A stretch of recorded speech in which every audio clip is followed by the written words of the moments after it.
안녕하십니까? 오늘은 유튜브를 통해 저와 함께 깨달음의 세계로 들어가는 첫 번째 시간이기 때문에 우선 제 소개부터 하겠습니다. 저는 여해 해산 양철원입니다.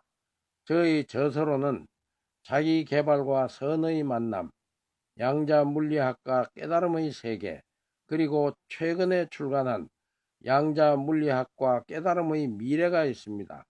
6년 전부터는 블로그를 개설하여 깨달음의 길을 안내하며 상담도 하고 있고, 중소기업체에서는 마음을 다스리는 치심법과 마음 쓰는 법인 용심법을 가르쳤으며 지도법사로 있습니다. 오늘은 깨달음의 세계와 깨달음의 미래에 대해 총체적으로 말씀드리겠습니다.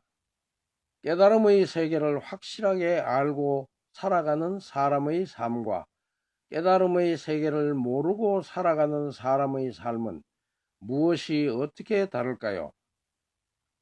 이 문제를 알기 위해서는 우선 1차원과 2차원은 어떻게 다르고 3차원은 어떤 세상을 말하고 고차원은 어떤 세상을 말하는지 차원에 대한 개념을 알아야 합니다. 우리들이 살아가고 있는 현상계는 시간과 공간이 있는 3차원이고 깨달음의 세계는 시, 공을 초월한 4차원 이상 고차원의 세계입니다. 차원을 쉽게 설명한다면 1차원은 기하학적으로 선의 세계를 말하는데, 만약에 이 세계에 개미가 살고 있다면 이 개미는 선을 따라서만 움직일 수 있기 때문에 선을 벗어나지 못합니다. 다시 말해서 앞뒤로만 다닐 줄 알고 오른쪽과 왼쪽으로는 다닐 수 없습니다. 2차원은 면의 세계를 말하기 때문에 여기에 살고 있는 개미는 전, 후, 좌우로만 다닐 줄 알고 위아래로는 다니지 못합니다. 3차원은 입체적인 공간의 세계이기 때문에 전, 후, 좌우, 상하 어디든지 다 갈 수가 있습니다. 다르게 말하면 1차원은 2차원을 알 수 없고 2차원은 3차원을 알기 어려우므로 3차원은 4차원 이상 고차원을 알기는 더욱 어렵다는 말입니다. 여기서 알기가 어렵다는 말은 우리들의 눈, 귀, 코, 혀, 몸, 뇌의 인식 작용으로는 알 수 없다는 말입니다. 차원의 세계는 거시 세계와 미시 세계로 구성되어 있으며, 거시 세계는 맨눈으로 볼 수 있는 세상을 말하기 때문에 우리들의 인식의 대상이나 미시 세계는 눈으로 볼 수도 없고 소리로 들을 수도 없기 때문에 인간의 인식의 대상은 아닙니다. 거시 세계의 어느 하나의 존재를 쪼개고 쪼개서 더 이상 쪼갤 수 없을 때까지 쪼개면 가장 작은 알갱이가 되는데, 이 알갱이를 양자 물리학에서는 소립자 또는 미립자라고 합니다. 그래서 소립자는 거시 세계를 구성하고 있는 근본 물질이 됩니다. 이러한 이유로 미시 세계는 어디에 따로 존재하는 것이 아니라 거시 세계 안에 함께 하고 있는 것입니다. 그래서 눈에 보이는 것의 본질은 눈에 보이지 않는 것이다 라는 말을 하기도 합니다. 인간의 오장육부를 포함해서 눈으로 확인할 수 있는 우리들의 몸은 거시 세계이며, 그 안에서 생명 활동을 하기 위해 일어나는 무수한 작용은 눈으로 확인할 수 없기 때문에 미시 세계라 합니다. 오늘날 우리들의 생활 필수품으로 자리 잡은 스마트폰도 마찬가지여서 스마트폰 그 자체는 3차원의 물질인 거시 세계라 하겠으나, 스마트폰에서 일어나는 수많은 작용들은 고차원의 미시 세계에서 일어나는 일입니다. 미국에서 한국에 스마트폰으로 전화를 하면 거의 동시에 대화를 할 수 있는데, 이러한 일은 3차원에서는 시간과 공간이 있지만 고차원은 시공을 초월해 있다는 좋은 예가 되겠습니다.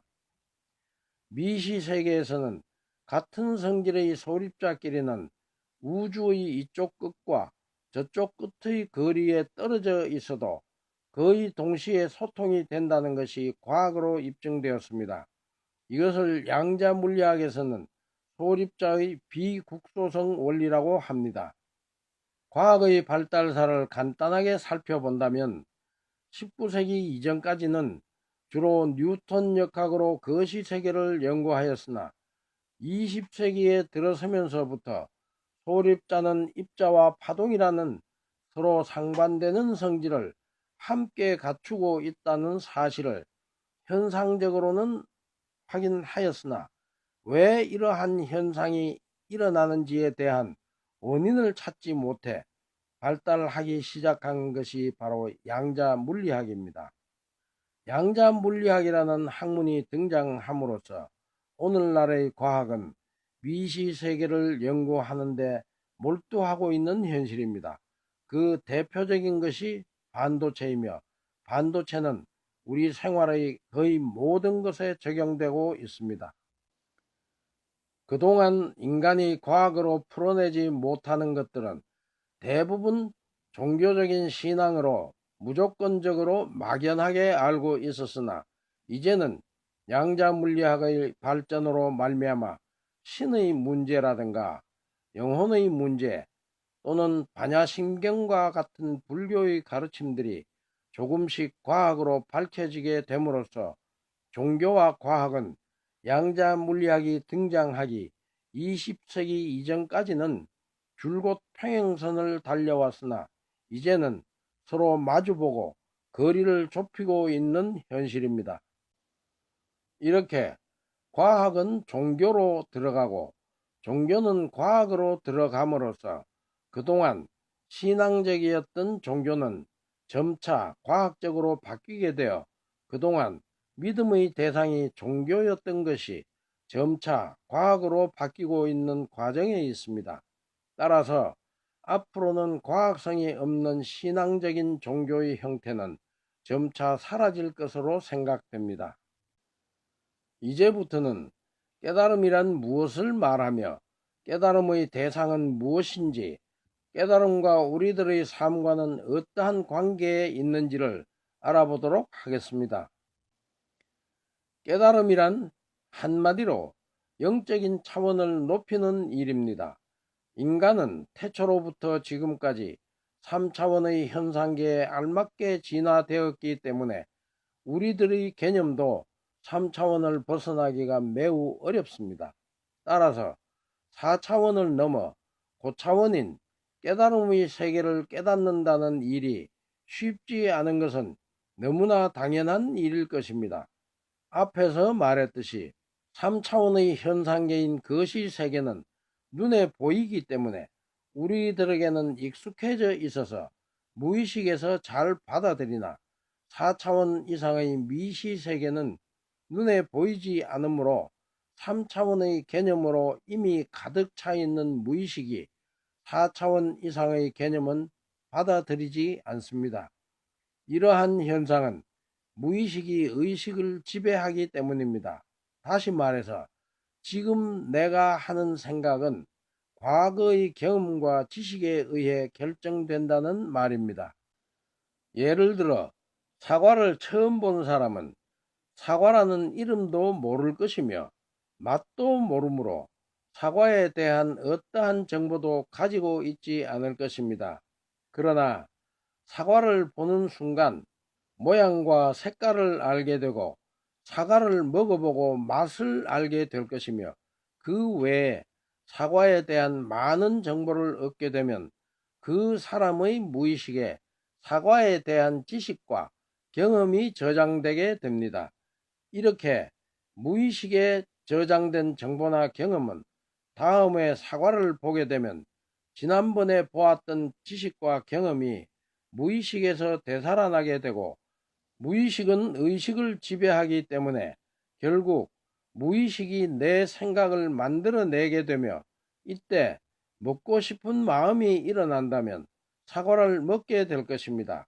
이러한 과정에 지난번의 경험과 지금의 경험을 서로 비교하면서 새로운 지식과 경험을 하게 됩니다.